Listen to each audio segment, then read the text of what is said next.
அம்மா, தாயே அப்படின்னு நீ கூப்பிடும்போது உன் கண்ணு முன்னாடி வந்து நிற்பேன். என்னடா உருவத்தையே காணும்னு நினைக்கிறியா?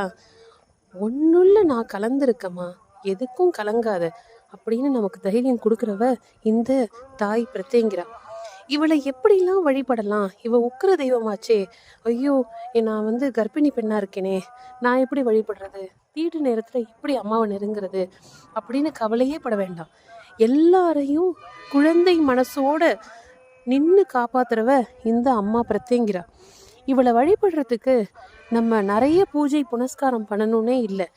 அம்மா பிரத்யங்கிரா அப்படின்னு அம்மாவை நினச்சிக்கிட்டு அம்மாவோட உருவத்தை மனசில் நிறுத்தி விளக்கேற்றும் போது அம்மா அபராஜிதா, அம்மா அபராஜிதா அப்படின்னு ஒரு 9 தடவை சொன்னால் போதும். அப்படியே இல்லையா, உங்களுக்கு பிரத்யங்கிரா தேவி மாலா மந்திரம் தெரிஞ்சா அதை சொல்லுங்க.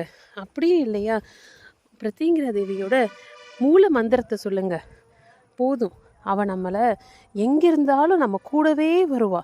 நம்ம கூட அவங்க இல்லையே இவங்க இல்லையே நினைக்காதீங்க. நம்ம கூட துணையா நம்ம அம்மா பிரத்யங்கிரா தேவி இருக்கா. ஜெய் பிரத்யங்கிரா, ஜெய் ஜெய் பிரத்யங்கிரா. வாலிகண்டபுரத்தில் நம்ம அம்மா பிரத்யங்கிரா குடிக்கொண்டிருக்கா. ஜெய் பிரத்யங்கிரா, ஜெய் ஜெய் பிரத்யங்கிரா.